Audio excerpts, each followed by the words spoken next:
የተወደዳችሁ አድማጭ ተመልካቾች እንዴት ሰነበታችሁ? በያላችሁበት እና የመድኃኒታችን የኢየሱስ ክርስቶስ ሰላም ጸጋ ይድረሳችሁ።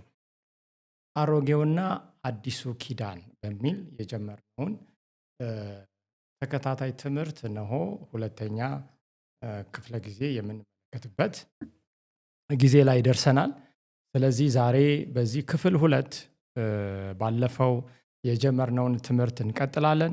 ሁላችሁም በያላችሁበት ደግሞ አብራችሁ ከዚህ የሚተላለፈውን ትምህርት ከኔ ጋር ስለምታጠኑ መጽሐፍ ቅዱሳችሁን ስለምታጠኑ እግዚአብሔር ይባርካችሁ ማለት እፈልጋለሁ። ምክንያቱም ተስፋ አደርጋለሁ የእግዚአብሔርን ቃል መጽሐፍ ቅዱስን ከፍታችሁ ይህንን የከበረውን ነገሩ እንዲህ ይሆንን ብላችሁ እንደምታጠኑ ተስፋ አደርጋለሁ እና እጸልይላችኋለሁ። ጌታ ደግሞ እንዲያበራ ምክንያቱም የእግዚአብሔር ቃል ሁሌ ሲከፈት ራስን በማዋረድ ዝቅ በማለት ለመማር ፍቃደኛ በሆነ ልብ መማር ሲባል እንግዲህ በፊት የማናውቀውን ነገር መማር ነው አይደል? በፊት የማናውቀውን ነገር ማወቅ ነው። ስለዚህ የተሳሳትናቸው ነገሮች ካሉ ደግሞ እነዛን ለመተው ፍቃደኛ መሆንን ይጠይቃል ማለት ነው። ካልሆነ ታላቁ መምህር እኛን ሊያስተምረን አይችልም። እሱን ለመነጋገር እና ምንም እንኳን ብዙ ዘመን ያነበብነው ብዙ ጊዜ እውነት ብለን የያዝነው ነገር እንደ መጽሐፍ ቅዱስ ስናየው ካልሆነ እሺ ብሎ መማርን ይጠይቃል ማለት ነው። ስለዚህ አሮጌውና አዲሱ ኪዳን ክፍል ሁለት የምናይበት ጊዜ ላይ ደርሰናል። እግዚአብሔር ደግሞ በመካከላችን እንዲገኝ ሁላችንም በጸሎት በልባችን ይህንን እየጠየቅነው እንቀጥላለን ማለት ነው። እንግዲህ ለክለሳ ያህል ባለፈው ያየናቸው ዋና ዋና ነጥቦች ምንድን ናቸው የሚለውን እናንሳ። አምላክ ቃል ኪዳን በመጽሐፍ ቅዱስ ሲል ምን ማለት ነው? ትርጉሙን ተመልክተናል።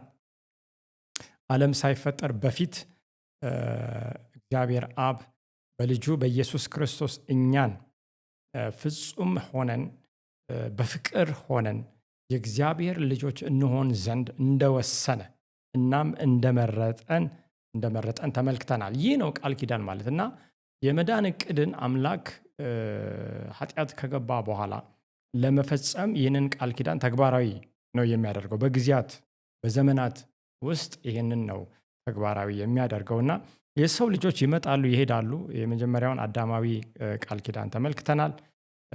ከዛ በኋላ አብርሃም ከመምጣቱ በፊት ኖህን ተመልክተናል።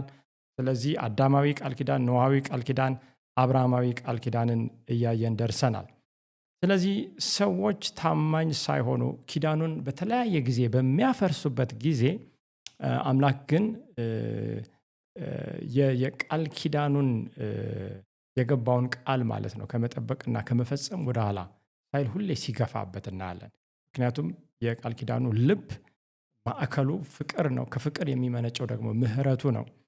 ስለዚህ በዚህ እጅግ በጣም ከኋላ ሰብአዊ ዘርን በማሳደድ ልበለው ለበጎ ማለት ነው፣ ለጥፋት ሳይሆን ለማዳን ልጅ ወደ እሳት ሲገባ፣ ልጅ ወደ ውሃ ሲገባ ፊታችሁ እየሄደ ሳለ እናንተ ሮጣችሁ አሳዳችሁ ያንን ከጥፋት ለመታደግ የምታደርጉት አይነት ጥረትን ከሰብአዊ ዘር ጋር አምላክ ሲያደርግ በዘመናት እናያለን። እንግዲህ በአብርሃማዊ ኪዳን ውስጥ አብርሃም ከአጋር ጋር ብሎም ደግሞ ከሳራ ጋር ያደረገውን ግንኙነት ጳውሎስ ከአጋር ጋር ያደረገውን በአሮጌው ኪዳን፣ ከሳራ ጋር አብርሃም ያደረገውን ግንኙነት ደግሞ በአዲስ ኪዳን እንደ ምሳሌ አድርጎ አነጻጽሮ ሲያስተምር ተመልክተናል። እንግዲህ አሮጌና አዲስ የተባለው ከሰው አንጻር የምንረዳው እንጂ አምላክ ይሄማ ኪዳን አረጀ፣ ይሄማ ኪዳን አለፈበት ብሎ ሌላ ደግሞ አዲስ ኪዳን ብሎ የሚጀምረው ነገር የለም። ምክንያቱም አምላክ አይሳሳትም። አንዴ የገባው የዘላለም ኪዳን ነው። አንድ ኪዳን ነው የገባው። ነገር ግን ሰዎች ይህንን አንዱን የእግዚአብሔርን ኪዳን ለማሳካት ሲሉ እንደ አብርሃም ምንድን ነው የሚያደርጉት? ሰዋዊ የሆነ ጥረት ያደርጋሉ። ስለዚህ ከአጋር ጋር እንግዲህ በሚስቱ በሳራ ምክር ያደረገውን ጥረት ጳውሎስ እንደ ስጋ ፈቃድ ነው። እስማኤልም ከአጋር የተገኘው እንደ እግዚአብሔር ፍቃድ እንደ መንፈስ ፍቃድ ሳይሆን እንደ ስጋ ፍቃድ ነው ይላል እና የእግዚአብሔርን ኪዳን በራስ መንገድ ለማሳካት የሚደረግ ጥረት ወይም አብርሃም ከአጋር ጋር ያደረገው የስጋ ግንኙነት የስጋ ስራ በራስ የመጽደቅ አባዜ አሮጌው ኪዳን እንደሚወክል ጳውሎስ ያስተምረናል። ነገር ግን አዲስ ኪዳን ደግሞ ልክ አብርሃም ከሳራ ጋር በእምነት እግዚአብሔር የተናገረውን ቃል በመቀበል የጸደቀበት መንገድ ማለት ነው። ሰው የእግዚአብሔርን ቃል ኪዳን በእምነት ብቻ በመጠባበቅ መጽደቅን የሚወክል የመንፈስን ፍሬ የሚያሳይ ወይም መንፈሳዊ የሆነ በቃል ኪዳኑ መሰረት ደግሞ የተባለው ቃል ሲፈጸም እንደ ይስሐቅ አይነት መንፈሳዊ የሆነ ፍሬ የማግኘቱ ወይም እዛ ላይ የመድረሱ አዲስ ኪዳንን ያኛው አሮጌ ተመልክተናል። እና ሰዎች አይሁድ በጳውሎስ ዘመን ያደርጉ የነበሩት ይህን ነው። ልክ አብርሃም በስህተት እንዳደረገው ክርስቶስን እናምናለን ብለው ክርስቶስን እንቀበላለን ብለው ነገር ግን አሁንም በመገረዝ አሁንም የመንጻት ስርዓትን በመፈጸም ሌላ የሙሴ ሕግን በመፈጸም እንደው የመዳን ዕቅድ ላይ ደምረውበት የመዳን ዕቅድ ላይ ትንሽ አክለውበት እግዚአብሔርን ረድተውና አግዘው ወደ ጽድቅ ለመድረስ የሚያደርጉት ሙከራ እጅግ በጣም እርባና የሌለው እንደው መጨረሻው ባርነት እንደሆነ በተለይ ጳውሎስ ከአጋር ጋር ያለውን በአጋር በኩል ያለውን ኪዳን የባርነት ኪዳን ስለው በይስሐቅ በኩል የመጣውን ደግሞ በእምነት የመጣውን የተስፋ ዘር ምን ይላል? የነጻነት ኪዳንን እያለ እንደሚያስተምር ተመልክተናል። እንግዲህ ወደ ዛሬው ትምህርታችን እንግባ። ወደ ሲናዊው ኪዳን ነው የምንሄደው። ወደ ሲናዊው ቃል ኪዳን ለአብርሃም በዘፍጥረት ምዕራፍ 15 ላይ አምላካችን እግዚአብሔር ምን ይለዋል? ሕዝብህ የሆነው በባርነት 400 ዓመት ይቆያል። ከዛ በኋላ እኔ በግብፅ ላይ ፈርጄ አወጣዋለሁ ከ400 ዓመታት በኋላ ብሎ የተነበየው ትንቢት የሚፈጸምበት ጊዜ ይደርሳል። እንግዲህ ወደ ዘጸአት መጽሐፍ ነው የምንሄደው። ዛሬ የምንመለከተው ከብሉይ ኪዳን ዘጸአት በዋናነት ይሆናል። ከአዲስ ኪዳንም እንዲሁ የተወሰኑ በጣም መሰረታዊ የሆኑ ነገሩን የሚያብራሩልንን ጥቅሶች እንመለከታለን። ዘጸአት ምዕራፍ 1 ቁጥር 7 እንዲህ ይላል፣ የእስራኤልም ልጆች አፈሩ፣ እጅግም በዙ፣ ተባዙም፣ እጅግም ጸኑ፣ ምድሪቱም በእነርሱ ሞላች ይላል። ይሄ እንግዲህ በተወሰነ መልኩ እግዚአብሔር ለአብርሃም የገባውን ኪዳን የሚያንጸባርቅ ሆኖ እናያለን። ምክንያቱም ሰማይ እንደ ማን ነው የሰማይ ከዋክብት እንደሆኑት ዘሩን የሰማይ ከዋክብት እንደሆኑት ሊያደርግ እንደገና ደግሞ የምድር አሸዋ እንደሆኑት ሊያደርግ እግዚአብሔር ቃል ገብቷል አይደል እንዴ?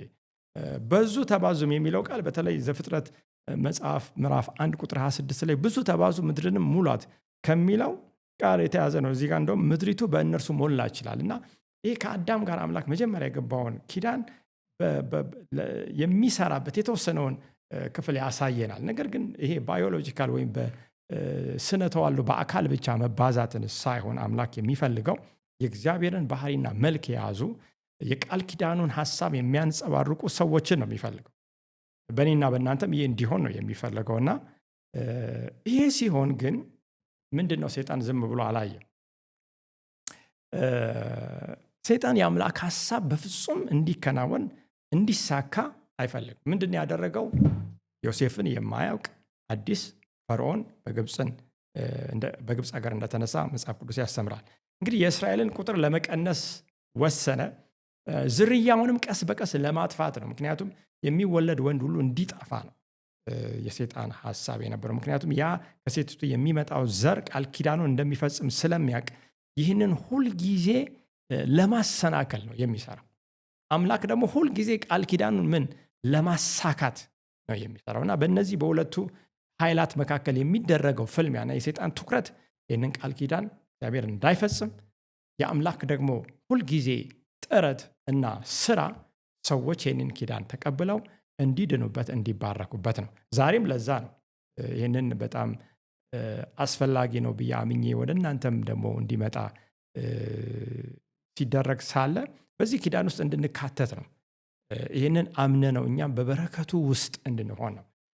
እና ዘጸአት 2:24 ላይ ምን ይላል? እግዚአብሔር ቃል አምላክ የሚሰራውን ስራ ቀጠለ፣ ጠላት የሚያደርገውን በማክሸፍ ማለት ነው። ታላቁ ተጋድሎ ሲቀጥል ሳለ ዘጸአት 2:24 እንዲህ ይላል፣ እግዚአብሔርም የለቅሷቸውን ድምፅ ሰማ፣ በባርነት ቤት ውስጥ መቆየት ደስ የሚያሰኝ አይደለም፣ ብዙ እንባ አለ፣ ህመም አለ፣ ነፃነት የለምና እንዲህ ይላል፣ እግዚአብሔርም ከአብርሃምና ከይስሐቅ ከያዕቆብም ጋር ያደረገውን ቃል ኪዳን አሰበ። ወደ ተግባር ከመግባቱ በፊት አምላክ ህዝቡን ነፃ ከማውጣቱ በፊት ምኑን ነው የተመለከተው? ቃል ኪዳኑን አሰበ። ቃል ኪዳኑን እንዲያስብ ምክንያት የሆነው የእስራኤል ለቅሶ ወይም ጩኸት፣ በአጭር ቃል ጸሎት ነው። እንግዲህ የአብርሃም አምላክ፣ የይስሐቅ አምላክ፣ የያዕቆብ አምላክ፣ የአባቶቻችን አምላክ ወዴት ነህ? አድነን እንጂ፣ ከዚህ ባርነት ነፃ አውጣን እንጂ፣ አስመልጠን እንጂ የሚል ለቅሶ ነው። ስለዚህ አሰበ ቃል ኪዳኑ። ስለዚህ አምላክ እኛን ወደ እሱ ስንቀርብ ሳለ ዛሬ በማንኛውም አይነት ጭንቀትና ጭንቅ ሊሆን ይችላል። አሁን እዚህ ጋር እንደምናየው ስንጮህ ቃል ኪዳኑን ነው የሚያስበው። በእኛ ሁኔታ ሀ ብሎ የሚጀምረው ነገር የለም። አስቀድሞ የገባውን ቃል ኪዳኑን ያስባል፣ ያንን በእኔ በእናንተ ህይወት ለመፈጸም። ስለዚህ ያንኑ አንዱን ከአብርሃም ከይስሐቅ ከያዕቆብ ጋር የገባውን ኪዳን ለመፈጸም ህዝቡን ከግብፅ ምድር ነፃ ለማውጣት እና በዋናነት ወደ ሲና ተራራ ሳይሆን ወደ ራሱ ለማምጣት ወሰነ። በዘጸአት 19:4 ላይ ይህንን ሀሳብ እናገኛለን። ዘጸአት 19:4 እንዲህ ይላል፣ በግብፃውያን ያደረግኩትን በንስርም ክንፍ እንደተሸከምኳችሁ ወደ እኔም እንዳመጣኋችሁ አይታችሁ። ወደ ማን ያመጣው? ወደ ራሱ። ከግብፅ ካወጣ በኋላ በምድረ በዳ እየመራ የሆነ ሲና ተራራ ጋር አድርሶ እዛ ጋር ሳይሆን በዋናነት ተሸክሞ በምን ልክ በንስር ክንፍ ንስር ጫጩቶቿ እንደምትሸከም እሱም ተሸክሞ በዘላለም ክንዱ ማለት ነው ወደ እኔ አመጣኋችሁ። ይሄ በእውነት ወገኖች በጣም የሚደንቅና ደስ የሚል ወላጅ የወለደውን ልጅ አቅፎ ደግፎ እንደሚያሳድግ አይነት ነገር ነው። ከራስ ጋር ያለ የጠበቀ ግንኙነት እንዲኖር እናት እንዴት ነው ልጅ ወልዳ በምታቅፍበት ጊዜ በምታጠባበት ጊዜ ያላት ግንኙነት ልክ የዛ አይነት ግንኙነት ነው እግዚአብሔር እዚህ ጋር የሚያሳየን እና ዛሬም ለሁላችንም እንደዛ ነው የሚያደርገው ወደሱ መምጣት ስንፈልግ። እንግዲህ ዘጸአት 19:5 ላይ ሲቀጥል ቃሉ እንዲህ ይላል፣ አሁንም ቃሌን በእውነት ብትሰሙ ኪዳኔንም ብትጠብቁ ምድር ሁሉ የእኔ ናትና ከአሕዛብ ሁሉ የተመረጠ ርስት ትሆኑልኛላችሁ። እናንተም የካህናት መንግስት የተቀደሰም ሕዝብ ትሆኑልኛላችሁ። ለእስራኤል ልጆች የምትነግራቸው ቃል ይህ ነው። በቃ የምትነግራቸው ቃል ኪዳኔን በተመለከተ ምን ብትሉ ብትጠብቁ። ስለዚህ ይሄ ብትጠብቁ የሚለው በኋላ እንደምናየው ቃል ኪዳኑ ውስጥ የእግዚአብሔር ሕግ ይካተታል ማለት ነው። ሰው የሚጠበቅበት ነገር አለ። በዚህ ኪዳን ውስጥ ያለውን የእግዚአብሔርን ቃል ምን ማለት መጠበቅ ይጠበቃል ማለት ነው። ምክንያቱም ኪዳኑ ይሳካ ዘንድ በእኔና በእናንተ በረከት ይሆን ዘንድ ይሄ ቅድመ ሁኔታ ነው። ይህንን መስፈርት ወገኖች ሳናሟላ በዚህ ምድር ላይ ማማረር አንችልም። ለምን ጤና ጎደለኝ፣ ለምን እኔ አጣው፣ ለምን ተቸገርኩ፣ ለምን ሰላም አጣው ልንል አንችልም። ምክንያቱም ሰላም ያለው መርካት ያለው በልቶ ጠጥቶ መጥገብ ያለው መደሰት ያለው በደስታና በተስፋ መኖር ያለው ይህንን ኪዳን በመቀበል በኪዳን ውስጥም ያለውን ቃል ምን በማለት ነው በመጠበቅ። ከዛ በዘጸአት ምዕራፍ 20:2 ላይ እንዲህ ይላል እግዚአብሔር ቃል፣ ከግብፅ ምድር ከባርነት ቤት ያወጣሁ እግዚአብሔር አምላክ እኔ ነኝ። ከላይ ምዕራፍ 19 ላይ ለሙሴ ለእስራኤል የምትነግረው ቃል ይህ ነው አለ። ከዛ በኋላ አስርቱን ትእዛዝ ሳይሰጥ ቀደም ብሎ በዘጸአት ምዕራፍ 20:2 ላይ እኔነቴ ማንነቴ አንተን ነፃ በማውጣቴ ላይ እንደሆነ እወቅ፣ እኔ ነኝ ይህንን ያደረጉት፣ አንተን ነፃ ያወጣው እኔ ያዳንኩ እኔ ነኝ። ከግብፅ ባርነት ከ400 ዓመታት አባቶች የአባቶች አባቶች ይሁን ያ ሁሉ ትውልድ ሲኖር ከነበረበት ያወጣው እኔ ነኝ። ይህንን አትርሳ ነው። በውስጡ ብዙ ሀሳብ አለ እንጂ እንደ ፈላጭ ቆራጭ ደስ የማይለው ከሆነ እንደው የሰው አንገት ይቆረጥ እንደሚል ንጉሥ ከሰማይ መጥቶ ድንገት እንካይን ንግ ጠብቅ የሚል አምላክ አይደለም። ያዳነን አምላክ ነው። ታዘዙኝ። እኔ አንዳንዴ ሳስበው እውነት በጣም ይገርመኛል። ሰው ለምንድን ነው እግዚአብሔርን ማይታ? ለምንድን ነው እግዚአብሔርን እሺ የማይለው የማይሰማው? ለምንድነው እሺ ወደኛ እናምጣ የምናምፀው? ምክንያቱም እየተናገረን ያለ በህይወት የሚያኖረን አምላክ ነው፣ ያቆመን አምላክ ነው፣ ያዳነን አምላክ ነው፣ የሚያስፈልገንን የሚሰጥ አምላክ ነው፣ ተስፋ የሰጠን አምላክ ነው። ዘላለማዊ የሆነውን ህይወት ሊያወርሰን በሰማይ ቤት እያዘጋጀ ያለ አምላክ ነው። እኔ ነኝ ይላል ዛሬ ለሚሰማ ሁሉ። ስለዚህ የሲናውን ኪዳን እንግዲህ ስንመለከት ሳለ ከባርነት ቤት በመበጀት ወይም ከባርነት ቤት ነፃ በማውጣት አውድ ውስጥ የተሰጠ ኪዳን ነበር። እንግዲህ ይህንን ኪዳን ስንመለከት ፋሲካን፣ ለኃጢአት ይቅርታን ብሎም ለስርየት የሚሆነውን የእግዚአብሔርን የመስዋዕት ስርዓት ወይም ሜዳዊ ስርዓት ያካተተ ኪዳን ነው የሲናው ኪዳን። አሁን ከሌሎቹ ኪዳኖች ጋር እግዚአብሔር አንድ ኪዳን ነው ያለው። በተለያየ ጊዜ ለተለያየ ትውልድ ያንን ኪዳን እየደገመ ነው የሚመጣው። እዚህ ላይ እግዚአብሔር ያደረገው ነገር ግን በነ አዳምም ጊዜ ሆነ በነ ኖህ ጊዜ ሆነ በነ አብርሃምም ጊዜ የመስዋዕት ስርዓት አለ። ነገር ግን በዝርዝር ቤተ መቅደስን ስሩልኝ በመካከላችሁ አድር ዘንድ በማለት እግዚአብሔር የማዳንን እቅድ ኃጢአትን ለማስወገድ እንዴት እግዚአብሔር የሚሰራበት ስራ ምን እንደሆነ ምን እንደሚያደርግ የሚተነትን ኪዳን ነው ማለት ነው። ስለዚህ ይሄ የጸጋ ኪዳን እንደሆነ የምህረት ኪዳን እንደሆነ እንመለከታለን። በሲና ኪዳን ውስጥ የተካተተው እጅግ በጣም የድነትን እቅድ የሚያስተምረው አስደናቂ የሆነው ሜዳዊ የመስዋዕት ስርዓት የእግዚአብሔርን ልጅ መስዋዕትነት ከሩቅ ምን የሚል ነው የሚያመላክት ጥላ ሆኖ አገልግሎ። ስለዚህ በኋላ እንደምንመለከተው ይህ ሁሉ ጥንታዊ አካላዊ ታሪካዊ የሆነው እስራኤል ሁሉ ጥላ በመሆን ነው ያገለገሉት። ሜዳዊ ስርዓት ብቻ አይደለም፣ እስራኤል ራሱ ህዝቡ ያለፈበት ዛሬ ላለው መንፈሳዊ ወይም ዘመናዊ ሞደርን እስራኤል ለምንለው ሁሉ ምን ነበረ? ጥላ ነበረ። እሺ እንዴት ነው? የተወሰኑ ሐሳቦችን እኔ ዛሬ ከመንፈሳዊ ግብጽ ማለትም ከኃጢአት ባርነት ነፃ መውጣት አለ። በዚህ ኪዳን ውስጥ ይቅር መባል አለ። ይቅር መባል ብቻ ሳይሆን ስርየት፣ የኃጢአት ስርየትም አለ። ልክ ፈርዖንን ቀጥቶና በኩር ልጁን ገድሎ እግዚአብሔር ህዝቡን ነፃ እንዳወጣ የሰይጣንን ራስ የመቀጥቀጥ ሂደት ክርስቶስ በዚህ ኪዳን ውስጥ ይፈጽመዋል።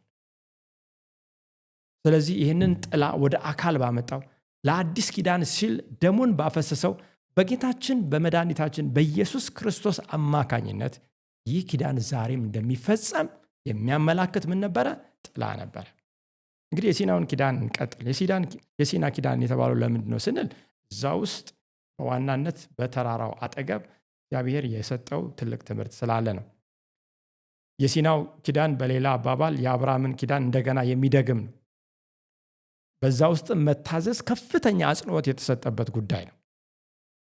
ለምሳሌ ዘፍጥረት 17:9 ላይ ስናይ እግዚአብሔርም አብርሃምን አለው፣ አንተ ደግሞ ቃል ኪዳኔን ትጠብቃለህ፣ ከዛ አንተም ከአንተም በኋላ ዘርህ በትውልዳቸው። አይገርምም? ይኸውላችሁ ይህንኑ ቃል ኪዳን ውስጥ ያለውን ትእዛዝ አንተ ትጠብቃለህ፣ መልካም እንዲሆንልህ እኔ አልኩት ከሰማይ ቃል የገባሁት ይፈጸም ዘንድ አንተ ብቻ አይደለም ከአንተም በኋላ መሞት አይቀርም፣ ማለፍ አይቀርም፣ ዘርህ በትውልዳቸው ይላል። እሺ ዘፍጥረት 22 ቁጥር 16 ላይ ሌላ ሐሳብ እንመልከት።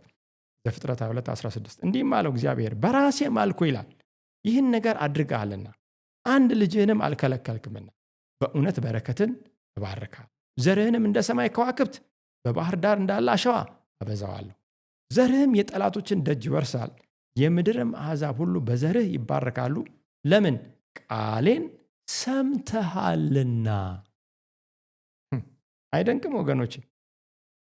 ይስሐቅን ሰዋልኝ ባለው ጊዜ አብርሃም ለመጠራጠር ብዙ ምክንያት ሊኖረው ይችላል። እንደ ሰው ሲታሰብ ብዙ ሰበቦችን ሊያመጣ ይችላል።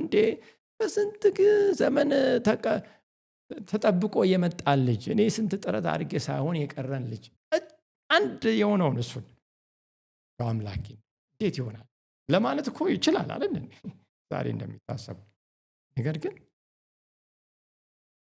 የአብርሃም እምነት እጅግ በጣም ጽኑ ነው። ለዚህ ነው የአብርሃም የእምነት አባት ወይም እምነት የሚጸድቁ ሁሉ አባት ተብሎ የተሰየመ። ስለዚህ አምላክ በሌላ የሚምለው ስላጣ ጳውሎስ እንደሚናገረው በራሱ ማለ። በራሴ ማልኩ። ይሄ መሐላ እንግዲህ እንደማይፈርስ በጣም እሙን ነው። እንግዲህ በሲና ተራራ ላይ አምላክ ከሕዝቡ ጋር ያደረገውን ኪዳን ስንመለከት በዚህ ኪዳን ውስጥ ምን ተካቷል? ፈጣሪ ከፍጡሩ ጋር፣ ፈጣሪ ከሕዝቡ ጋር የሚያደርገውን የተለየ ግንኙነት በቃል ኪዳን ውስጥ ተካቶ እናያለን። ስለዚህ ወደ ራሴ ሳብኩ፣ እስራኤል የበኩር ልጄ ነው የሚለውንም ቃል በዘጸአት ውስጥ እናገኛለን። ሙሴ ለፈርዖን እንዲነግር ከተነገረው መካከል እና የተቀደሰ ሕዝብ አድርጌሃለሁ የሚለውንም እናያለን። ታላቅ ሕዝብ እንዲሆን እንደተጠራ በዚህ ኪዳን ውስጥ እንመለከታለን። ምክንያቱም በዘጸአት 19 ቁጥር 5 ላይ ይህን ቃል እናገኛለን። አሁንም ቃሌን በእውነት ብትሰሙ። አያችሁ፣ ይሄ ተደጋግሞ ይመጣል ወገኖቼ። እኔ አይደለሁም፣ የእግዚአብሔር ቃል ደጋግሞ የሚናገረው ቃሌን ብትሰሙ። ወገኖቼ ቃሉን ሳንሰማ አምላክ ላይ ወይም ሃይማኖት ላይ ወይም ሌላው ነገር ላይ ማንም ላይ ምንም ላይ ማሳበብ አንችል። አሁንም ቃሌን በእውነት ብትሰሙ ኪዳኔንም ብትጠብቁ ዛሬም ለእኛ ምድር ሁሉ የእኔ ናትና ከአሕዛብ ሁሉ የተመረጠ ርስት ትሆኑልኛላችሁ። እናንተም የካህናት መንግሥት፣ የተቀደሰም ሕዝብ ትሆኑልኛላችሁ። ለእስራኤል ልጆች የምትነግራቸው ቃል ሌላ ቃል አለው አምላክ የለው። እግዚአብሔር ሲናገር አንዴ ነው። ይህም የዘላለም። ስለዚህ ለአብርሃም፣ ለይስሐቅ፣ ለያዕቆብ፣ ለእስራኤልም ልጆች የተናገረውን ነው ዛሬ ለኛ። ስለዚህ ለእስራኤል ልጆች የምትነግራቸው ቃል ይህ ነው፣ የምትጠብቁት ኪዳኔ አለ። ቃሌን ስሙ። የትኛውን ቃል ስንል እንግዲህ ዘጸአት 19 ላይ ነው ቅድም ያነበብነው። ዘጸአት 20 ላይ የተናገረው ሐሳቡ ጠቅለል ብሎ በሕጉ የተቀመጠበትን ሁኔታ ያስታውሰናል። እንግዲህ 10ቱ ትእዛዝ ጋር ስንመጣ የቃል ኪዳኑ አካል ሆኖ በተለየ ሁኔታ በሲና ተሰጥቷል። ይህ ማለት ግን ከዛ በፊት 10ቱ ትእዛዝ አልነበረም ማለት አይደለም። ሕጉ ከዛ በፊት ነበረ። ምክንያቱም በአዳማዊ ቃል ኪዳን ውስጥ የእግዚአብሔር ቃል የእግዚአብሔር ሕግ ነበረ። እግዚአብሔር ሁሉም ፈጠረ፣ ከሁሉም ብሉ፣ ነገር ግን ከአንዲቱ በቀር መልካምና ክፉን ከሚያሳውቀው ዛፍ ምን አትበሉ፣ አትብሉ። ትእዛዝ ነው አይደለም? ትእዛዝ ነው። ይህንን ቃል ኪዳኑን እግዚአብሔር ይፈጽም ዘንድ አዳምን የፍጥረታት ሁሉ ንጉሥ ወይም ገዥ፣ የምድር ማለት ነው፣ የዚች ፕላኔት ወኪል አድርጎ ሲያስቀምጠው በሰራው ስራ ላይ ሁሉ ሲሾመው ማለት ነው። ዳዊትም እንደገና ጳውሎስም ደግሞ እንደሚናገረው ይህ በረከት የሚቆየው የዘላለም ሕይወት ራሱ ለሱ እውን የሚሆነው ምኑን እስከጠበቀ ድረስ ነው? መጀመሪያ ከአምላክ ጋር የገባውን ኪዳን ቃሉን እስከጠበቀ ድረስ። ስለዚህ አዳም ቃል ኪዳኑን አፈረሰ አላፈረሰም? በደንብ አፈረሰ። ሕጉን ጠበቀ አልጠበቀም? አልጠበቀም። ነገር ግን ከቃል ኪዳኑ ወጥተሃል፣ ቃል ኪዳኑን አልጠበቅምና ጠፍታል አላለው። እንደገና በምሕረቱ በፍቅሩ ወደዚህ ኪዳን የሚመለስበትን መንገድ ሲቀይስ ነው አምላክን የምንመለከተው። እንግዲህ በሲናው ቃል ኪዳን ውስጥ ይሄ ዘላለማዊ የሚለውን ቃል እንመልከት። እንግዲህ ኪዳን ውስጥ የእግዚአብሔር ሕግ አለ። ኪዳኑ ዘላለማዊ ነው። ዘጸአት 31:16 ላይ ትምህርታችንን ስንቀጥል የምናገኘው ሐሳብ እንዲህ ይላል። ዘጸአት 31:16 የእስራኤልም ልጆች ለልጅ ልጃቸው ለዘላለም ቃል ኪዳን በሰንበት ያርፉ ዘንድ ሰንበትን ይጠብቁ። በጣም የሚደንቅ ነው። ቃል ኪዳኑ ውስጥ የእግዚአብሔር ሕግ ለምንድን ነው አራተኛውን ትእዛዝ አውጥቶ በሰንበት ያርፉ ዘንድ ሰንበትን ይጠብቁ ያለው? ይሄ እንግዲህ ዘጸአት 31 ነው። ዘጸአት 20 ላይ ሕጉን ሰጥቷል አይደል እንዴ? ሰንበትን ሰጥቷል። ግልጽ ነው። እንዳልጠበቁ ምን ይላል? ያመላክታል ማለት ነው። የሰንበት ሕግ ከዘጸአት ምዕራፍ 20 የሲናው ኪዳን ውስጥ ከመካተቱ በፊት አልነበረም ማለት ነው። አዲስ ነገር ነው። አዲስ ሕግ ነው። አዲስ ቃል ነው። መጽሐፍ ቅዱስ ይህንን አይደለም። በፊት ነበረ። ሁሉም የእግዚአብሔር ትእዛዛት እግዚአብሔር በነበረበት ጊዜ ሁሉ ነበር። እንግዲህ ይህንን ተከትሎ አንድ ጥያቄ ይጠየቃል። እግዚአብሔር ያልነበረበት ጊዜ አለ ወይ ብለን ስንል የለም። አልፋ ኦሜጋ ማለት መጀመሪያና መጨረሻ የሌለው ማለት ነው።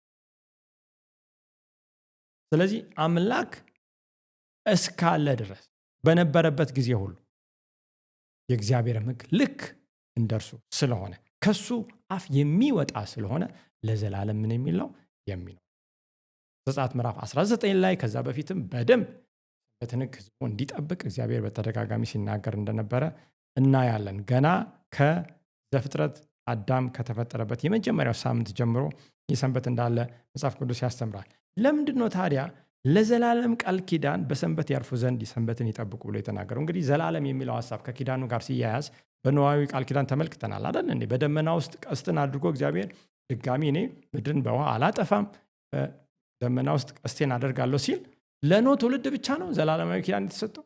እስከ ዛሬ ድረስ ያ ቀስተ ደመና ይወጣል። ምንድን ነው የሚያስታውሰን? የኖህን ቃል ኪዳን ነው የሚያስታውሰን። እግዚአብሔር ምድርን በውሃ በኖህ ጊዜ ለነበረው ትውልድ ሳይሆን እስከ መጨረሻው ላለው ትውልድ አላጠፋም ብሎ ለምድር ለዓለም ለሕዝብ ሁሉ የሚገባውን ኪዳን አምላክ ከአብርሃም ጋር የገባው ኪዳን አይመለከተንም? አምላክ ከእስራኤል ጋር በሲና ተራራ የገባው ኪዳን አይመለከተንም? ይመለከተናል። ዘላለማዊ ሲባል ሁሉንም የሰው ፍጥረት ይመለከታል።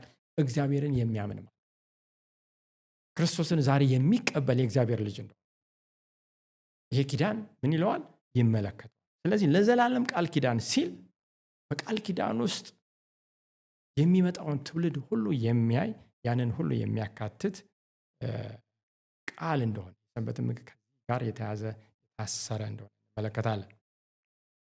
አንድ ጽሑፍ እንመልከት። ምን ይላል? ማኑስክሪፕት ሪሊዝ ቅጽ 4 340 የእስራኤል ልጆች በሰንበት ቀን እንዲሰሩ ይገደዱ ስለነበር የቀኑ ቅድስና አልተጠበቀም ነበር። የት ነው የተገደዱት? በግብፅ ውስጥ። አሁን አያችሁ፣ መንፈሳዊ ግብፅ ውስጥ ያለ ሰው ዛሬ የሰንበት ቅድስና የሚባል ነገር አያውቅም። የአዘቦት ቀን፣ የስራ ቀን፣ ሰንበት ቀን ተብሎ የሚለይበት ሁኔታ የለም። በኋላ እንመለከታለን። አብዛኛው ከባህል የተነሳ እግዚአብሔር ባስቀመጠው መንገድ ሳይሆን ዓለማዊ በሆነ መንገድ ሰንበት ብሎ የሚከተለው ነገር አለ። ወደ እስራኤል ግን ስንሄድ ምንድን ነው? በባርነት ውስጥ የቀኑ ቅድስና አልተጠበቀም ነበር። ለምን? ይገደዱ ስለነበር። በባርነት ውስጥ የራሳቸው ማንነት ስብዕና በጠፋበት ሁኔታ ነበረ ፈርዖን አስሮ የነበረው ህዝቡ። በግብፅ ባሪያዎች በነበሩበት ጊዜ የሰንበትን እውቀት በከፍተኛ ሁኔታ አጥተውት ነበር። እኔም እኮ እንደዛው ነበርኩ። አሁን ዛሬን ለእናንተ ማስተምረው ይህንን የእግዚአብሔርን ቃል ይህንን አሁን ዛሬ ማካፈላችሁን ሰንበትን በተመለከተ እስካውቅ ድረስ መጽሐፍ ቅዱስ እንደሚያስተምረው በባርነት ውስጥ ከግብፅ ብሎም በባቢሎን የነበረውን ህዝብ እግዚአብሔር ነፃ እንደሚያወጣ ነፃ አውጥቶኛል። ዛሬ የሚሰማውን ሁሉ ነፃ ያወጣል። ያ እውቀት ስላልነበር ያንን በከፍተኛ ሁኔታ እውቀቱን አጥቼ ስለነበረ ልክ ባሪያዎች በነበሩበት ጊዜ እስራኤላውያን እንዳጡ የእግዚአብሔር ትእዛዛት በሲና ተራራ ላይ በሚያስፈራ ግርማ የተሰጡበት ምክንያትም ይህ ነው። እንዳይረሱ በአእምሯቸው እንዲታተም የዘላለም ትውስታ እንዲሆናቸው ያን ታሪክ እዛ ሆኖ በዓይናቸው ቢያዩትም ለእኛ ደግሞ በመጽሐፍ ተጽፎ ዛሬ የቀረበበት እውነታ ይህ ነው። አምላክ ራሱ ወርዶ ምድር እየተንቀጠቀጠች በመለኮታዊ አስፈሪ ክብርና ግርማ በመልአክ እጅ ሳይሆን በሌላ መልእክተኛ እጅ ሳይሆን በራሱ እጅ ተጽፎ አስቀድሞ በራሱ አንደበት ተነግሮ በራሱ እጅ እንደገና ለሙሴ የተሰጠበት ሁኔታ ምክንያቱ ጌታ በተለየ ሁኔታ ሰንበቱን ይጋርድ ነበረ። ህዝቡም የሰንበትን ትእዛዝ እንደሚረሱ ያውቅ ነበረ። ስለዚህ የሰንበት እውቀት ስለተረሳ በተለይ የእንግሊዝኛውን የሰንበትን ትእዛዝ ስንመለከት ሪመምበር ወይም አስታውስ ብሎ ነው የሚጀምረው። አማርኛው የሰንበትን ቀን ትቀድሰው ዘንድ አስብ ይላል። ለምን? ስለተረሳ። ከምድር እሽክርክሪት በየሳምንቱ ከሚሆነው በየቀኑ ከሚሆነው ከኑሮ ጠላት አያችሁ ዛሬም እኛን በባርነት ውስጥ ይሄ ኑሮ እንደማይሞላ አንዳንዴም እያወቅን ሊሆን ይችላል። ብንለፋ ከዛች ቁራሽ እንጀራ አንድ ሸሚዝ ወይም ቁራጭ ጨርቅ በላይ አንለብስም።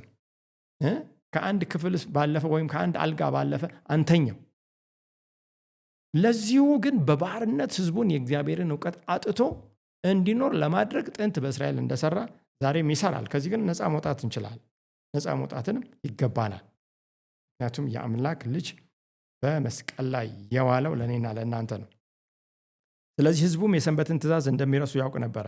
ሰራተኞቹ ወይም የድንኳኑ የቤተ መቅደሱ በሙሴ ጊዜ የተሰጠው በቅናት ተሳስተው ይህ ስራ የጌታ ነው፣ በእርሱም ቁጥጥር ስር ነው፣ ስለዚህ ሰንበትን ሳናከብር የእርሱን ስራ መስራት እንችላለን እንደሚሉ ያውቅ ነበረ።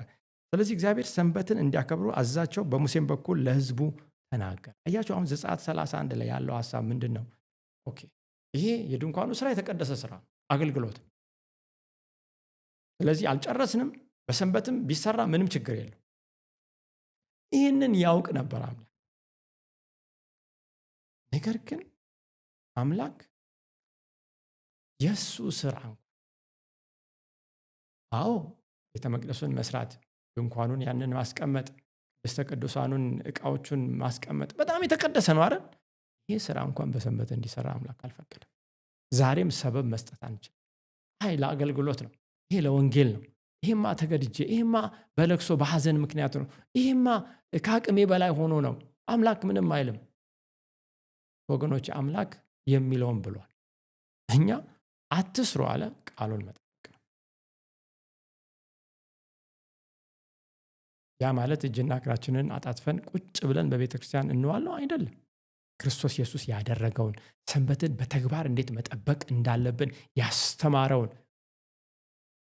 ሰዎች ጋር በመሄድ ሰዎችን በመጠየቅ የታመሙትን በመጠየቅ ሊሆን ይችላል።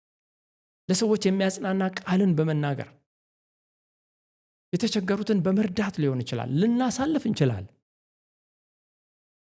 ስለዚህ ይህንን የዘጸአት አውድ ስንመለከት ከዚህ አንጻር ልንረዳ እንችላለን በሚል ነው።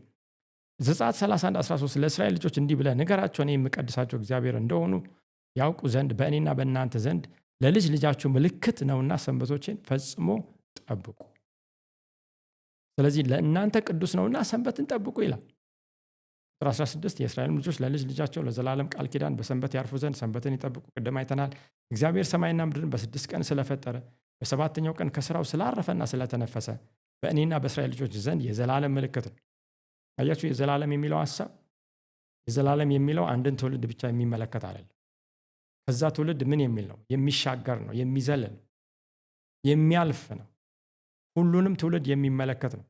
እግዚአብሔርም ከሙሴ ጋር በሲና ተራራ የተናገረውን በፈጸመ ጊዜ በእግዚአብሔር ጣት የተጻፈባቸውን ከድንጋይ የሆኑ 2 የምስክር ጽላቶች ሰጠው ይላል። ስለዚህ ይሄ ኪዳን፣ የሲናን ኪዳን ስንመለከት በተለየ ሁኔታ አምላክ ኪዳኑን የደገመበት ሕጉን በተለየ ሁኔታ በ10ቱ ትእዛዝ ውስጥ አካቶ ሰብሰብ አድርጎ አትግደል የሚለው ከዛ በፊት ነበር ወይ? አዎ። ለምንድን ነው ቃየል 10ቱ ትእዛዝ እንደዚህ በሲና ተራራ ሳይሰጥ በፊት ወንድሙን ከመግደሉ በፊት እኮ ነው ኃጢአት በደጅ ታደባለች አለ። ትዝ ይላችኋል? ለምን ፊት ጠቆረ? ኃጢአት በፊት ታደባ፣ አንተ ግን ምን በልባት ንገስባት። ምን እያጠነጠነ ነበር? ወንድሙን ጥላቻ ውስጥ ነበር። ወንድሙን እኮ መጀመሪያ በአእምሮ ውስጥ ምን ብሎታል? በህሊናው ገሎታል። ይህንን ግን በተግባር አትፈጽም እያለውን፣ የሰው ህይወትን አትቅጠፍ እያለውን፣ ከዛ በኋላ በተግባር ሄደ ገደለ። ኃጢአት እንደሆነ፣ የሰውን ደም ማፍሰስ ግፍ እንደሆነ እግዚአብሔር በደንብ ተናገረ። እናትና አባትን አክብር የሚለው ቃል ነበረው። ያው እናትና አባትን አክብር፣ እግዚአብሔር በሚሰጥ ምድር ላይ ሁሉ እድሜ እንዲረዝም ይላል 5ኛው ትእዛዝ። ይሄ ነበር ወይ? አዎ። ተስፋ ቃል የተካተተበት በጣም ደስ የሚል ህግ ነው፣ ወላጅን ስለማክበር የተሰጠ። ስለዚህ የቃል ኪዳኑ ሐሳብ ምን ጊዜም በእግዚአብሔር ህግ ዙሪያ ምን የሚል ነው? የሚያጠነጥን፣ ያም የተካተተበት ነው ማለት ነው። ስለዚህ ጥላና ምሳሌ ነበረው የብሉይ ኪዳን ሜዳዊ ስርዓት ብቻ ሳይሆን በጥንት አካላዊ እስራኤል ራሱ ህዝቡ ያከናወነው ታሪክ ወይም የፈጸመው ታሪክ ጭምር ጥላ ነበረ ለእኛ ዛሬ ላለን መንፈሳዊ እስራኤላውያን። ይህ ታሪክ ዛሬ ላለው መንፈሳዊ እስራኤል ጥላ ሆኖ ያለፈ ሲሆን እኛም ብሉይ ኪዳን የተጻፈልን ምክንያቱ ይህንን ምን እንድንለው እንድንማርበት ነው። ጳውሎስ ይህንን በደንብ ያስተምራል። አንደኛ ቆሮንቶስ 10:11 ላይ ይህም ሁሉ እንደ ምሳሌ የሆነባቸው እኛንም የዘመናት መጨረሻ የደረሰብንን ሊገስጸን ተጻፈ። ስለዚህ እንመልከት። አሁን ይህንን ኪዳን ዛሬ እናያለን። ወደ ሌላው ኪዳን አንሄድም፣ ምክንያቱም ከሰዓታችን አኳያ። እስቲ ጥላ የሆነውን እንመልከት። ምሳሌ የሆነው ምንድን ነው? ለእኛ ከህዝቡ ጋር አስቀድሞ ቃል ኪዳን ገባ። ህዝቡ የሆነው እስራኤል ፋሲካ ሆኖ ከግብፅ ወጣ። ዛሬ ጳውሎስ ሲናገር ፋሲካችን ክርስቶስ ምን ብሎልናል? እኛ ነፃ የምንወጣው ይህ የፋሲካው በግ ምን ስላለ ነው? ስለታረደ ነው። የፋሲካው በግ ቀራንዮ ላይ መሰቀሉና መታረዱ ብቻ ሳይሆን ያንን ደም አምጥቼ በቤቴ ላይ ምን ማለት አለብኝ? መቀባት አለብኝ። እያንዳንዱ እስራኤል በቤቱ ምን ማለት አለበት? መቀባት አለበት። በህይወቴ ላይ ይሄ ደም ከሌለ ከኃጢአት ከሰይጣን ከሚመጣው ቁጣ የተሸፈንኩ አይደለም፣ የተጋለጥኩ ነኝ። ከዛ በኋላ ህዝቡን ካወጣ በኋላ ህዝቡ ምን ሆነ? በደመናና በባህር ተጠመቀ ይላል ጳውሎስ በአንደኛ ቆሮንቶስ 10 ላይ። እኛ ኢየሱስን ካመንን በኋላ እንጠመቃለን አንጠመቅም? እንጠመቃለን። መጽሐፍ ቅዱስ እንደሚያዘው በአብ በወልድ በመንፈስ ቅዱስ ስም በባህር ውስጥ በደረቅ ምድር በሚሻገርበት ጊዜ ከዛም በኋላ በዛኛው ደግሞ በኩል በሚወጣበት ጊዜ እኛም ተቀብረን ከክርስቶስ ኢየሱስ ጋር በትንሣኤው ምሳሌ በትንሣኤው ኃይል ለአዲስ ህይወት ለአዲስ ስርዓት እንደምንመላለስ መጽሐፍ ቅዱስ ያስተምረናል። አንደኛ ቆሮንቶስ 10:4 ላይ ይከተላቸው ከነበረው ከመንፈሳዊ ዓለት ጠጥተዋል፣ ያም ዓለት ክርስቶስ ነበረ ይላል። ስለዚህ ይሄ የዘላለም አምባ የሚለው ሮክ ወይም ዓለት የሚለውን ቃል ይወክላል። ጻድቅ ሮጦ ምን የሚልበት የሚያመልጥበት ዓለት። ብንወድቅ እንደሌላው ድንጋይ ዓለት የሚሰብረን ሳይሆን የሚጠግነን አይደል እንዴ? በዓለቱ ላይ እንድንወድቅ ዓለቱ እኛ ላይ ከመውደቁ በፊት ማለት ተነግሮናል። ስለዚህ ዕብራውያን 3:8 ላይ ሐዋርያው ጳውሎስ ሲናገር ስለዚህ ዕብራውያን 3:8 እና 9 ዛሬ ድምፁን ብትሰሙ አባቶቻችሁ እኔን የፈተኑበት የመረመሩበትም 40 ዓመትም ስራዬን ያዩበት በምድረ በዳ በፈተና ቀን በማስመረር እንደሆነ ልባችሁን እልከኛ አታድርጉ እያለ እግዚአብሔር ይናገራል። ምን ማለት ነው? እኔን 40 ዓመት ፈተኑ። ምን አይነት አምላክ እንደሆንኩ ሊያውቁ መረመሩ። ከዛ በኋላ እልከኛ አደረጉ ልባቸውን። ምንድን ነው እልከኛ ማለት? አንድ ሰው እልከኛ ሆነ ስንል ምን ማለት ነው? የሚነገረው ምን አለ? አላደርግም ብሎ እምቢ አለ ማለት ነው። አሻፈረኝ አለ ማለት ነው። ልቡን አደነደነ ማለት ነው። እምቢ አለ ማለት ነው። እንደዛ እልከኛ አታድርጉ፣ እኔ የምነግራችሁን ታዘዙ የሚለውን ሐሳብ እናያለን። የመጽሐፍ ቅዱስ ማብራሪያ 7ኛው ቅጽ ገጽ 984 እንዲህ ይላል። እግዚአብሔር የእስራኤል ልጆች ሰንበቱን እንዲጠብቁ ከግብፅ እንደጠራቸው ሁሉ ሕዝቡንም ለአውሬው ወይም ለምስሉ እንዳይሰግዱ ከባቢሎን ይጠራቸዋል። ምክንያቱም አስቀድሞ እስራኤል ለእኛ ምንድን ነው? ምሳሌ ጥላ ሆኖ ያለፈ ነው። አካላዊው ያ ታሪካዊው እስራኤል አወጣቸው ከግብፅ በሲና ተራራ ላይ አመጣቸው። ከዛ በኋላ ሕጉን ሰጣቸው። እኛም እንዲሁ እግዚአብሔር ሲያወጣን ከግብፅ 10ቱን ትእዛዝ ይሰጠናል። ለምንድን ነው ሰንበት ላይ ትኩረት የምናደርገው ብለን ስናይ ይሄ በአብዛኛው ሆን ተብሎ በዓለም ላይ ያሉ ኃይላት ሰው እንዲረሳ ሰው እንዲተወው የተሰራበት ሕግ ስለሆነ፣ ነገር ግን የበረከት ሆኖ ሳለ አምላክ ማን እንደሆነ ከ10ቱ ትእዛዝ ውስጥ የሚለየው ሕግ እንደሆነ እሱ ፈጣሪ እንደሆነ ፍጥረቱም ደግሞ ሰማይና ምድር እንደሆነ የሚናገር ነው። ስልጣኑን፣ ግዛቱን፣ ስሙን የሚያውጅ ነው የሰራዊት ጌታ እግዚአብሔር። ስለዚህ ዛሬ አውሬው እንደገና ደግሞ የአውሬው ምስል በፊታችን ሲቆም ሳለ እንዳንሰግድል ለአውሬውና ለምስሉ የሚሰግድ የእግዚአብሔርን ትእዛዝ ትቶ የሰውን ትእዛዝ ምን የሚል ነው? የሚከተል ነው። ከባቢሎን ይጠራል። ከግብፅ እግዚአብሔር ሕዝቡን እንደጠራ ጊዜያትንና ሕግን ለመለወጥ ያሰበው የአመፅ ሰው የሐሰት ሰንበትን ለዓለም በማቅረብ ራሱን ከእግዚአብሔር በላይ ከፍ አድርጓል። ምክንያቱም በኢሳይያስ መጽሐፍ ላይ እንደምንመለከተው ራሱን ከፍ ከፍ ለማድረግ በልዑል ወይም በክርስቶስ ለመመሰል የወሰነው ወይም የፈለገው ሰይጣን ነበረ። የክርስትናውም ዓለም የጵጵስናውን ልጅ በመቀበል የእሑድን ሰንበት ማለት ነው አቅፎ አሳድጓል አይደል እንዴ? ዛሬ አሁን ጳጳሱ ሳይሆን እኮ መከራከሪያ ነጥብ የሚያመጣው መጽሐፍ ቅዱስን አምናለሁ፣ ኢቫንጀሊካል ፕሮቴስታንት ነኝ፣ የነ ሉተርን ሃይማኖት እከተላለሁ የሚለው ሌላው ስርዓት ነው። ስለዚህ ይህንን አቅፎ ደግፎ አሳድጓል። በዚህም የእግዚአብሔርን መታሰቢያ በማስወገድና ተቀናቃኝ ሰንበትን በመተካት እግዚአብሔርን ተቃውሟል። በጣም የሚደንቅ እኮ ነው ወገኖች። እግዚአብሔር ላይ ተቃውሞ ልጁን አምናለሁ እግዚአብሔርን አምናለሁ እያሉ የእርሱን ሕግ መቃወም፣ ይሄ ባለማወቅ ሊሆን ይችላል። በማወቅ ከሆነ በጣም ያሳዝናል። ባለማወቅም ከሆነ በደል ነው። ያለማወቅን ወራት ግን እግዚአብሔር አሳልፎ ዛሬ ሕዝቡን ወደ ምን ይጠራል? ወደ ንስሐ ይጠራል። ስለዚህ ይሄ ኪዳን ይህንን ያስታውሰናል። ታዲያ የሲናውን ኪዳን ሕዝቡ ምንም እንኳን በዚህ አይነት ሁኔታ ቢቀርብም እሺ ብሎ በአንድ ድምፅ ጠበቀ ወይ? ታዘዘ ወይ? ኖረበት ወይ? ተባረከበት ወይ? ምንድን ነው የሆነው? ገና ሙሴ በተራራው ላይ እያለ ተነጋግሮ ከእግዚአብሔር ጋር ሳይጨርስ የወርቅ ጥጃ ሰርቶ ከግብፅ ያወጣን ጣዖት ከግብፅ ያወጣን አማልክት ብሎ ማምለክ ጀመረ። በጣም ይደንቅ ነው። እኔ ዛሬም እንደገና ይኸው ስንት ጊዜ ሳየው እናንተም ስትሰሙት አዲስ እንደሚሆንባችሁ ተስፋ አደርጋለሁ።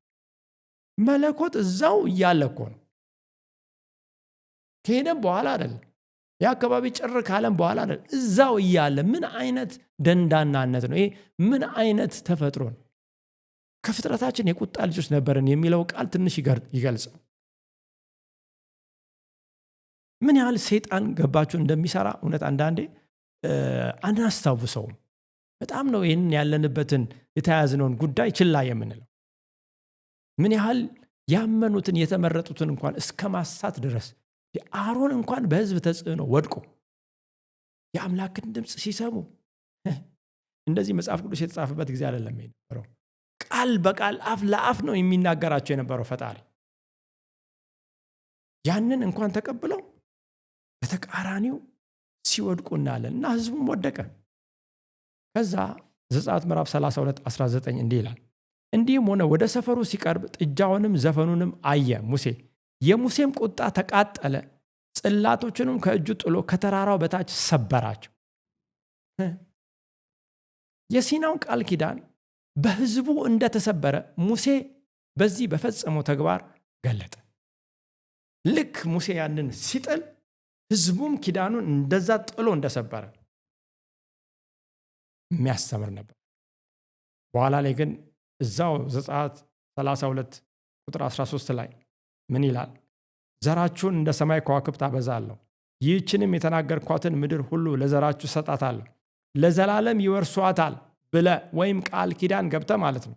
ለራስህ የማልክላቸውን ባሪያዎችህን አብርሃምንና ይስሐቅን እስራኤልንም ምን በል አስብ። በጣም ይደንቅ ነው።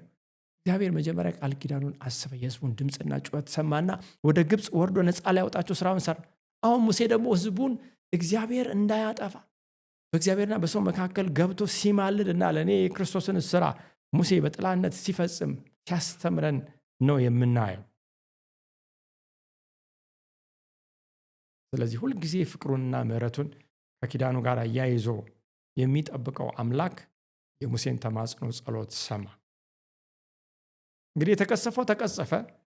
ቀላል የማይባል ሕዝብ በእግዚአብሔር ቁጣ አረገፈ።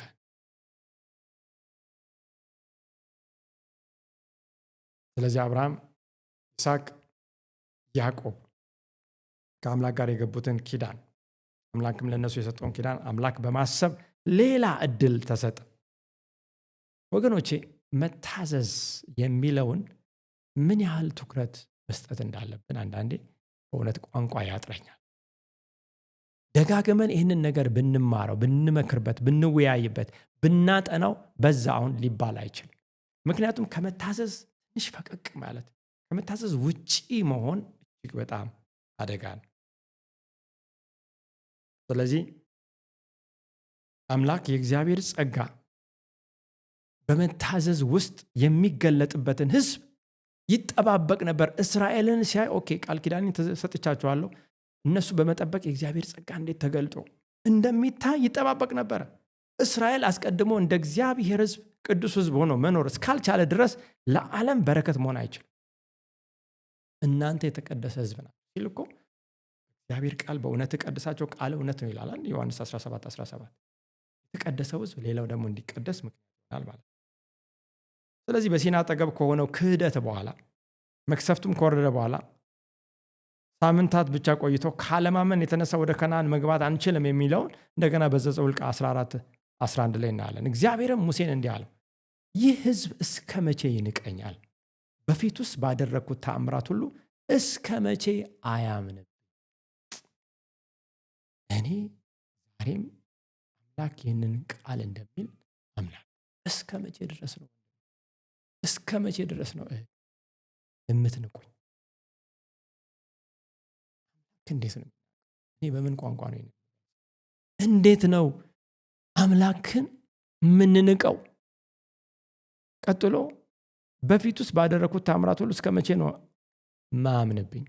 አምላክን አለማመን፣ ቃሉን አለመቀበል ምንድን ነው? ንቀት። ይሄ ምን ያህል ልባችሁን ወደ ሐዘን እንደሚመራው አላውቅም። እኔ ሳስበው ወገኖች እግዚአብሔርን ከመናቅ ይጠብቀን፣ እግዚአብሔርን ከማሳዘን እግዚአብሔር ራሱ ይጠብቀን። ነገር ግን ይህንን ልናደርግ እንደምንችል ነው መጽሐፍ ቅዱስ የሚያስተምረው። መጠንቀቅ አለብን። ተናግሮን ለዘመናት አስተምሮን በተለያየ መልኩ ወደኛ እውነት ደርሶ መጽሐፍ ሊሆን ይችላል፣ የሰዎች የጓደኞች ምክር ሊሆን ይችላል፣ በሰው ሕይወት የምናየው ምስክርነት ሊሆን ይችላል፣ ራሳችን ቃሉን እያነበብን የደረስነው መድረስ ሊሆን ይችላል። እስከ መች ድረስ ነው ባንተ ለበራለን ብርሃን? እስከ መች ድረስ ነው ለገለጠልን ሕይወት የማንኖረው? ወገኖቼ በዚህ ወደ ድምዳሜ ስንመጣ ክፍል 2 ስንጨርሳለ አምላክ በቃል ኪዳኑ ምንድን ነው? ጽኑ ነው። ቃል ኪዳኑን አምላክ እሱ አይለውጥም። ቃል ኪዳኑን አምላክ ሰብሮ አያውቅም። ቃል ኪዳኑን አምላክ ተላልፎ አያውቅም፣ ሰው እንጂ። ስለዚህ በየጊዜው አዲስ ሰብአዊ ፍጥሮች ብቅ ሲሉ ከቃል ኪዳኑ ጋር መስማማት የሚፈልጉ ሲገኙ እግዚአብሔርም ከአዲስ ሁኔታዎች ጋር ዓላማውን በማስማማት ታማኝነቱን ሳይለውጥ ጸንቶ ኪዳኑን ጠብቆ ይወዚዳል። ስለዚህ በድጋሚ በጣም ግልጽ ነው። ማን ነው እዚህ ኪዳን ውስጥ የሚካተተው? ማን ነው ከእግዚአብሔር ኪዳን ጋር እንደገና የሚታደሰው? ኪዳኑን የሚያድሰው ከእናንተ መካከል ማን ነው? እግዚአብሔር ሌላ ወንዶችና ሴቶች ልጆች ያገኝ ይሁን ዛሬ? ይህንን ጥሪ ለሁላችሁም አቀርባለሁ። ወዳጆቼ እንዳንንቀው እግዚአብሔር ይርዳ። አምላክ የምህረት አምላክ ነው፣ ይታገሳል። የአምላክ ምህረት ግን በደንብ ስሙኝ፣ የአምላክ ምህረት ወሰን አለ። ጽዋው ሲሞላ ከወሰኑ ያልፋል። አሁን እንግዲህ ለዘላለም ሳይረፍድብን ጊዜው ሳያልፍ ከእግዚአብሔር ጋር መስማማት፣ በቃል ኪዳን ውስጥ የተቀመጠውን መጠበቅ ለገዛ ህይወታችን። ወገኖቼ እኛ ምንድን ነው ለእግዚአብሔር የምንጨምረው? እሺ ብለን ብንድን ምንጨምረው አንድ ነገር ነው። ፊቱ ላይ ፈገግታን ነው፣ ደስታን ነው ምንጨምረው። የልጁ ኢየሱስ ክርስቶስ ደም ፍሬ ያገኛል ማለት ነው በእኛ። ብናጣስ ወገኖች በዋናነት እኛ ምን ያህል እንደምንጎዳ፣ እኛን በማጣቱ ደግሞ አምላክ ምን ያህል እንደሚጎዳ በቃላት ሊገለጥ አይችልም። ይሄ እንዳይሆንብን በአምላክ ፊት ግን በሱ ላይ ፈገግታ ይታይ ዘንድ፣ በሰማይ መዝሙር ይሆን ዘንድ፣ በሰማይ ደስታ ይሆን ዘንድ ዛሬ ከአምላክ ጋር መስማማት ይሆንልን። ብዙ ጊዜ ምክንያት የምናቀርበው ነገር አለ አይደል? ለራሳችን የኖርኩበት፣ ስንት ዓመት ያገለገልኩት፣ የሰራሁበት ማህበረሰቡን፣ ማህበሬን፣ ቤቴን ምንድነው ማደርገው? ወገኖች እሱን ማን ተጨነቋል? ማን ተጨነቋል? አትጨነቅ ይላል እኮ ቃሉ። እግዚአብሔር እኔ ለአንተ ጋሻ፣ እኔ ለአንቺ ጋሻ ነኝ ነው ልክ ለአብርሃም እንዳለው። ስለዚህ እንዳንፈራ፣ እንዳንጠራጠር እግዚአብሔር የሚናገረውን በመቀበል መዳን ይሆንልን። የመዳን ቀን ደግሞ ቀጠሮ ቆይ እኔን አስተካክዬ ከተወሰነ ጊዜ በኋላ መስመር ሲይዝልኝ አይደለም። የመዳን ቀን አሁን ነው። ከዚህ ደቂቃ በኋላ ምን እንደሚሆን አናውቅም። ግማሾቻችን ተኝተን እነቃ ይሁን አናውቅ። እየሄድን ሊሆን ይችላል ይህንን የምንሰማው። ያሰብንበት ቦታ እንደርስ ሲሆን አናውቅም። ላንደርስ እንችላለን። ወገኖች እግዚአብሔር ካልፈቀደ ምንም ነገር ሊሆን አይችልም። ስለዚህ እግዚአብሔር በፈቀደው ሰዓት ደግሞ የመዳን ቀን አሁን ነው ባለው ሰዓት ቶሎ ከእግዚአብሔር ጋር መስማማት፣ ቶሎ እጅ ውስጥ መግባት፣ ቶሎ በቃል ኪዳኑ መግባት፣ ከጠላት ከክፉ ከባቢሎን ማምለጥ ያስፈልጋል። ይህን እንድናደርግ እግዚአብሔር ይርዳን። እግዚአብሔር ይርዳችሁ። ጸሎትና የሰራዊት ጌታ ቅዱስ እግዚአብሔር ቃል ኪዳንህን ለአብርሃም፣ ለይስሐቅ፣ ለያዕቆብ የገባኸውን እስከ መጨረሻው የምትጠብቅ የማትለውጥ ክብር ምስጋና ለዘላለም በጌታችን በኢየሱስ ክርስቶስ ስም ለአንተ ይሁን። አሁንም ደግሞ ይህንን ቃል ኪዳንን ለመቀበል ቃልህን ለመጠበቅ የሚስማሙትን ሁሉ ልቦች ወደ አንተ እንዲመጡ እንድትረዳቸው እጸልያለሁ። እጃቸውን እንዲሰጡ ለአንተ ራሳቸውን የተማረከ እንዲያደርጉ፣ አንተ እንደምትጠላው ኃጢአትን በመጥላት፣ አንተ እንደምትጠየፈው ኃጢአትን በመጠየፍ፣ በዛ ምትክ ደግሞ አንተ ጽድቅን እንደምትወድ ጽድቅን መውደድ እንዲሆንላቸው፣ ለዘላለምም በኪዳን ተካተው የሚድኑ ሰዎች እንዲሆኑ በዚህ ውሳኔ ውስጥ ያሉትን ወንዶች፣ ሴቶች ልጆች ሁሉ እንድትረዳ እጸልያለሁ። ያልወሰኑትን ደግሞ እንዲወስኑ እርዳቸው። ስለሰማን ተመስገን። ካንተ ጋር እጅግ ደስ የሚል ያማረ መንገድ ስለምንራመድ እናመሰግናለን። በፍጹም ስለማትጥለን፣ ስለምታሳድገን፣ ልጆችህ ስላደረከን ክብር ምስጋና ላንተ ይሁን። ይህንን ሁሉ ስንጸልይ በጌታችን በኢየሱስ ክርስቶስ ስም ስትል ስማን። አሜን። እግዚአብሔር ይባርካል።